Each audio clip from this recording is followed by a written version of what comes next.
All right, y'all, welcome back to the show. It's Anti-War Radio. Our next guest is David Bromwich. He teaches literature at Yale.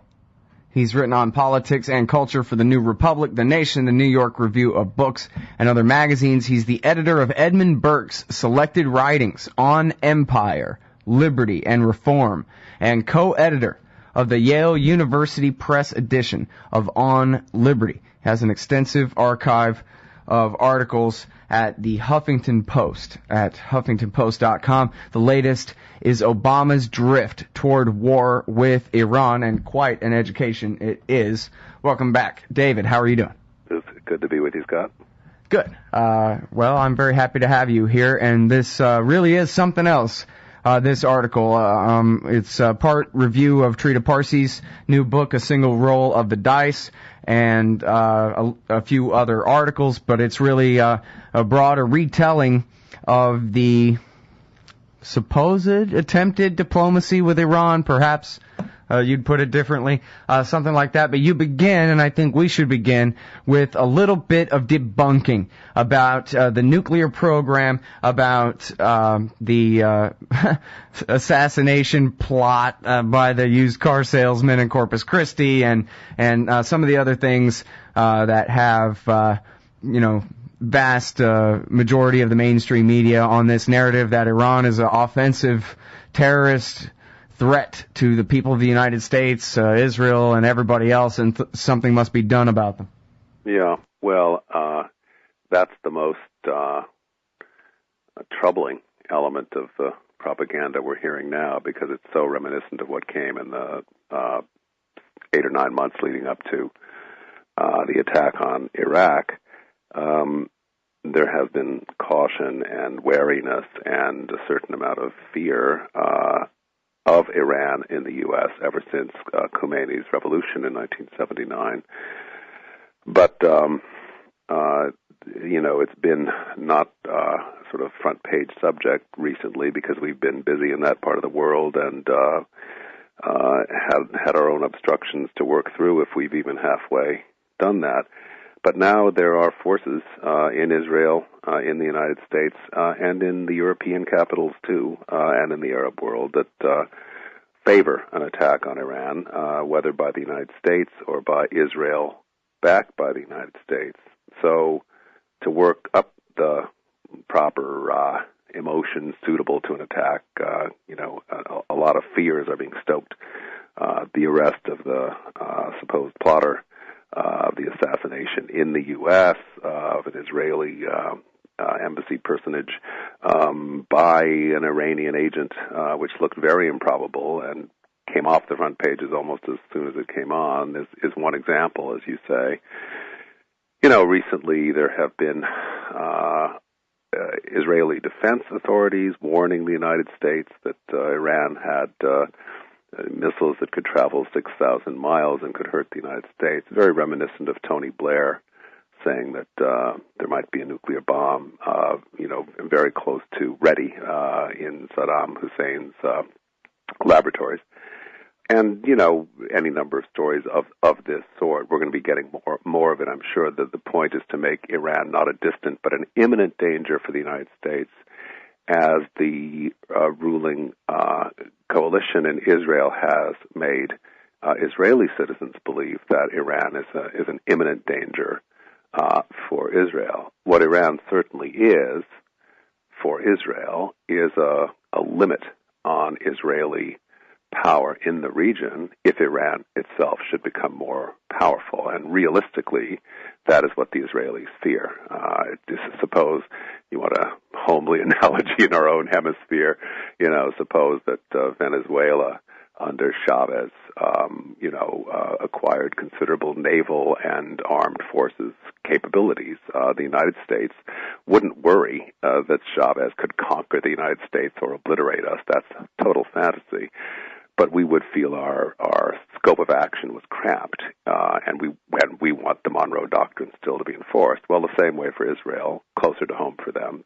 They want to operate in that region unhindered, and Iran, to the extent that it acquires military capability, even a military threat, becomes a hindrance to them. So that's what it's really about, but the cover under which all of this goes is that Iran may be about to get a nuclear weapon, and part two, and if they get a nuclear weapon, since they're insane theocrats, they will commit national suicide by attacking Israel at any point, thus assuring their own annihilation. But that's something these crazy Iranians just might do. So, I mean, that's the Israeli line, made for very gullible people. Well, now, the way things have seemed from here for most of the time lately is that Obama really doesn't want a war with Iran, and you seem to think that he doesn't, but he's just slouching toward one anyway. We got tripwires laid all over the place. We're ready for a Persian Gulf of Tonkin at any hour, it seems like. I agree with that assessment, and that's a fair summary of what I was saying in the article. I chose the title with care, Obama's drift toward war. Whether it's a drift he intends or a drift he allows doesn't really matter, I think. The effect is the same. But he has been sending signals himself, and through his Secretary of State, Hillary Clinton, and his Secretary of Defense, Leon Panetta, and the Chairman of the Joint Chiefs of Staff, General Martin Dempsey, he has been getting coverage for the messages he sends to Israel that the United States does not want to attack Israel and does not want Israel to attack. At the same time... Iran, you mean? Excuse me, Iran does not want Israel to attack Iran, but he will always add, we have no control. Israel is a sovereign state. Israel does what it pleases, but the United States doesn't want to do it. Right, and then Panetta tells David Ignatius at the Post that, and if Israel does start a war and the Iranians dare to fight back, then we'll have to jump in on Israel's side, even though we're telling them don't do it. Yeah, there's a lot of complex, who knows what, matador-like faking and covert signaling going on under the obvious signals that may be, indicating to Iran that we really will back up Israel, so they should watch out that the United States is raring to go for war. But under that, it may be saying now's the time for diplomacy. Please come through for diplomacy now. But we don't know what, if any, diplomatic exertions are going forward, and Obama, in his characteristic style, says nothing in public about matters that the public has a great concern with, and where it might be possible to rally popular opinion on his side if he chose to participate. I mean, this goes for many of his other policies, both domestic and foreign. I mean, the idea of negotiating with Iran, that we should negotiate with Iran, that had not been done seriously yet, was the one real newness. It was the one unexpected and exceptional thing in Obama's campaign in 2008. It was the thing that differentiated him from both Hillary Clinton and John McCain. They both denounced it. They both said you can't negotiate with an enemy that dark and dire, and Obama quoted the various people through history who have said, you negotiate with your enemies. That's just who you do negotiate with. You don't need to negotiate with your friends. But the book that I sort of review or survey the findings of in part of the article you mentioned, the book by Trita Parsi called A Single Roll of the Dice, Obama's Diplomacy with Iran, which came out last month from Yale University Press. That book discusses the extent of the negotiations that were done by the Obama administration in 2009 over a period of about 2 months. And 2 months is what Benjamin Netanyahu was willing to permit the Americans as a window for negotiating. And in one of the most interesting sentences of the book, we hear that Israel was willing to have the Americans negotiate so long as... I'll stop for now. No, go ahead and you can finish that thought. We got 30 seconds. Were reasonably sure that the negotiations would fail. Right. Yeah, you can negotiate as long as it's all for show, and that's a great place to pick it up on the other side of this break. It's David Bromwich from Yale University and the Huffington Post, HuffingtonPost.com. We're talking Iran. All right, y'all, welcome back to the show. It's Anti-War Radio. I'm Scott Horton, and I'm talking with David Bromwich, literature professor at Yale University and political columnist at the Huffington Post, HuffingtonPost.com/David-Bromwich, or just Google his latest piece, Obama's Drift Toward War with Iran.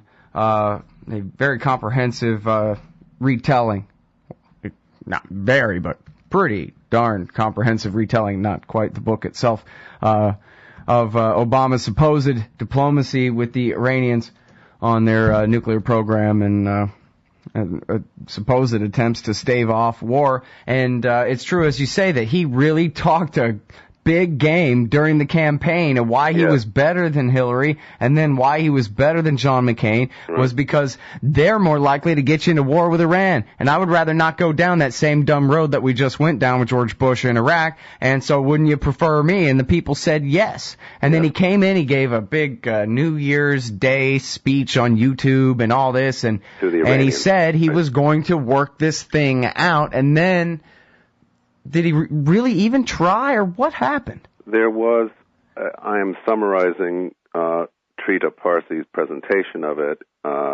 in his book on Obama's diplomacy with Iran, but I take it that there was a real but very limited, unimaginative, and not fully competent effort at diplomacy. It was stalled first because of the deliberateness of Obama's ways on every subject. The health care bill, whatever you think of it, took a whole year, largely because of Obama. He would have gotten the same result, i.e. no Republican votes, in 3 months had he pushed it through. And the same on Iranian diplomacy. He studied the matter. The Iranian election is coming up just a few months into Obama's presidency.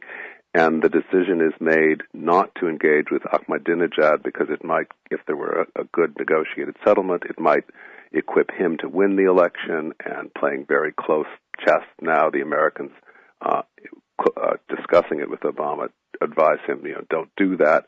Wait till after the election. Well, the election is a major catastrophe both for Iran and for the idea of negotiating with them because first of all, it turns out that neither side, Mousavi nor Ahmadinejad, would be willing to budge very much from Iran's position that they want to go on manufacturing low-enrichment uranium and that they have their own peaceful purposes for it and they don't want international interference. But they do want resumed normal trade relations and so on, and they're willing to go in for monitoring of how they pursue their nuclear activity, closer monitoring than the IAEA now does, and so on. But Obama really began his negotiation around September 2009 after the election and its bloody aftermath of, killings in the streets and kangaroo trials of the dissidents and so on, which left a very bad taste in everyone's mouth. He was only negotiating with the powers that be in Iran, but it was a very unstable country. And at a certain point when the Europeans and American negotiators in late October believed they had arrived at a settlement, the Iranians came back, factionalized and split as they were, and said, we want one more try for consultation at home. And at that point, the negotiating team from the State Department said, no, take it or leave it, this is it. That's one of the suggestions that though we wanted to be seen to make an effort about diplomacy, we weren't serious about wanting it to work.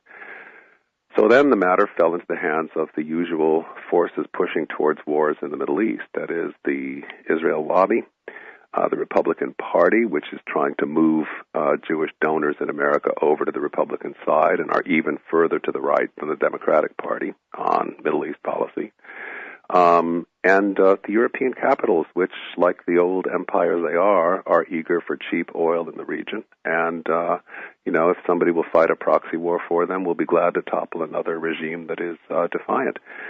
So from all sides, the pressure is on the American president to move towards sanctions, then towards crippling sanctions, and then to threaten attack as the only way to make Iran submit.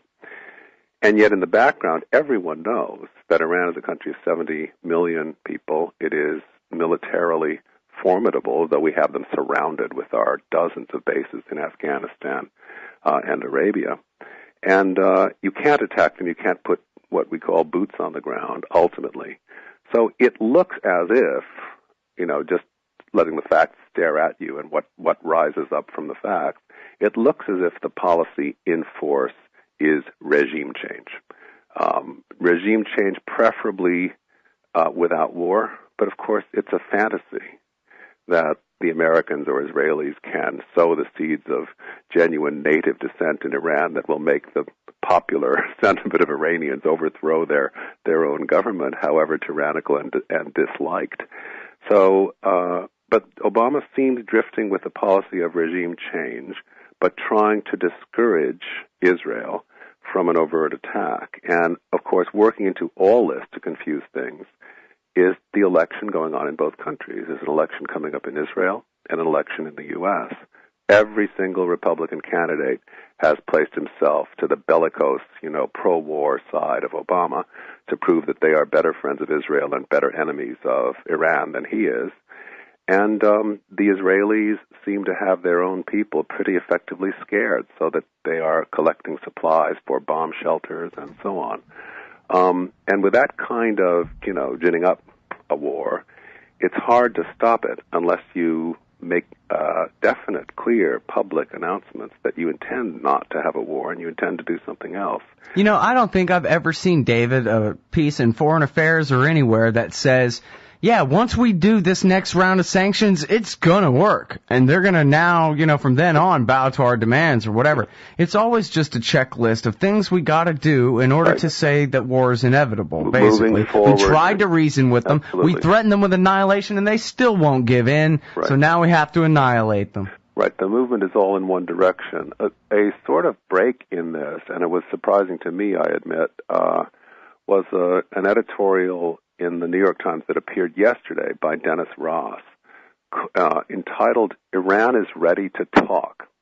And that's a much more definitive title than my title, Obama's Drift to War. Well, now tell us a little bit about Dennis Ross, because I would have thought that he was the one who was making sure that Obama wasn't following up with his pledge to negotiate a settlement to this. That's right. Dennis Ross was the preferred Israel player within the Obama administration policy on the Middle East, and he's the one who would seem to have secured a hard line to enforce sanctions and not just diplomacy, and to make sure that the sanctions bit faster than they might have otherwise. And Trita Parsi recounts the history to confirm that.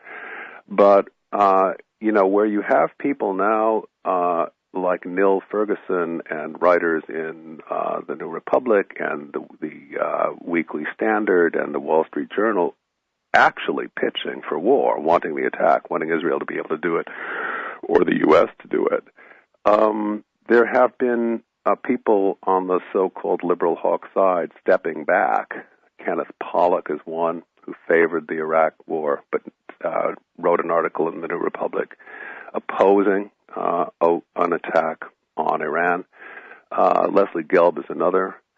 So it's a rather confused situation, and into this steps Dennis Ross, an unimpeachable, trusted person as far as Israel is concerned, and says, now is the time to talk. And I have to see that as a message sent probably to Israel in coordination with Obama, because Ross is still in touch with President Obama, even though he's not in the government anymore, and also a message sent to Obama's State Department and the President himself: go public with this now if you want to avert a war. Now, it could be far more diabolical than that. It could be that, there are wheels within wheels, and Dennis Ross, too, is working to achieve a war by saying, try diplomacy now, knowing that it will fail. But nevertheless, that article is a bit of a surprise, and a president who didn't want to drift would start quoting that article, because you can quote Dennis Ross's name up and down, and no member of the Israel lobby will denounce you for it. But he is a rather passive leader, as we've seen on many occasions, and instead of doing anything like this, we hear him saying before the Super Bowl that America is marching in lockstep with Israel, which is a degrading metaphor for its superpower to have to use about itself. Well, it really is, in a sense. I mean, especially we talked before about the quote of Leon Panetta saying, well, even if Israel starts it and Iran, fights back in a way, with their unguided missiles, and a single Israeli civilian gets killed, I guess, then we'll go to war to protect Israel at that point. I mean, that really is the empire outsourcing the decision of the war to the leaders of a foreign power, if only to David Ignatius. I mean, but then again, he really is known as the insider's insider when it comes to things he writes in the Washington Post. There never has been a relationship like this in history, I don't think, like the relationship between the United States and Israel right now. And the fantasy that we sometimes see evidence of, besides the one of regime change, that's somehow popular forces in Iran, if we just give them enough clues and hints and help, will overthrow their own government. The other fantasy is Israel's fantasy of a six-day war, a very nice, limited engagement which sets Iran 5 years back, and there can be another attack in 5 years and whatnot, and there will be no repercussions for Israel or the United States of any major sort. That, I think, is more dangerous, and that is the sort of convenient, passive notion of how things might fall out that Obama would be very, easy prey for. I think the idea of a short, very limited war that the United States somehow doesn't get drawn into. Yeah, all you need in that situation, instead of Iran as your adversary, is pretend Iran, like in your imagination, where they just sit back and take it. And we don't have any problems in Azerbaijan or Pakistan or Bahrain or anything important. And it's just great because, why? Because Bill Kristol says so. How about that'll be good enough? It'll work great. Well, the disappointment in all this, in this drift, is that we are putting off forever, it seems, a realistic engagement of the world of nations, not all of which agree with us, but the ones that disagree with us may not be hostile toward us, and we can stop the spread of nuclear weapons without exerting complete hegemony over the countries of a region. But I think the idea of military-backed hegemony is still very strong in U.S. policy, and there I see no other evidence of a break with it in Obama. He certainly hasn't tried to educate Americans up to the point of realizing we can't afford to do this anymore. So the evidence is equivocal. It's on both sides, but I suppose the single most pessimistic fact, as I look at it, is that you've got elections coming in both countries, and the military fever has been built up in both countries. And once you get that going, it takes enormous purpose and resolve to stop it. And look around and ask who has that, and hard to say. All right, well, that's it. Thank you very much for your time. I really appreciate it, as always, David. Sorry to have ended on a downer. Yeah, well, hey, that's the way it's been going. Let's see, we've been talking the same story about Iran. I don't think we're the ones crying wolf. I think it's the war party in Israel and in the United States that's been crying wolf about Iran really loudly since, 2005 at least. And there is no new evidence. And we have to cover it. I mean, what are you going to do except debunk their lies and try to explain why, America's attempts to get them to do the right thing are nothing but, are not that, if they're not, which they're not. And, it's just like we talked with Gareth Porter yesterday, actually, about the Lieutenant Colonel Daniel, I forget his name, who wrote the giant thing about Afghanistan, and how the American media went along and told the American people, just because Petraeus said so, that the surge worked in Iraq, and therefore we got to do it again in Afghanistan, and that the surge is working in Afghanistan, and that we just need to give them more time to do the same thing, when none of that really is true, and what it really is just a big media narrative. Yeah, and it is incumbent upon you at the Huffington Post and me on this show, and the two of us together actually on this show, to, undo that the best we can, to give people a place to go to find out that, no, actually that narrative is a bunch of lies. That's why it's the narrative, come on. And it's still a free country to the extent that you can find the truth. The Director of National Intelligence has not said that Iran is working on a nuclear weapon, and the conclusion still stands from 2003. They have not been working on a weapon. But they can say lots of things between the lines that imply there's dangers untold, and I'm afraid that's what we're seeing. Yep. All right, everybody, that is David Bromwich from Yale University and the Huffington Post, HuffingtonPost.com. The latest article is called Obama's Drift Toward War with Iran. It's a great retelling of the brown rice diplomacy, as they call it over at the Quaker group. With the Condoleezza Rice diplomacy, because this is the same policy we would have had under Condoleezza Rice. Anyway. Yeah. Good God, talking what a to you. Nightmare. All right. Thanks, David. Bye-bye.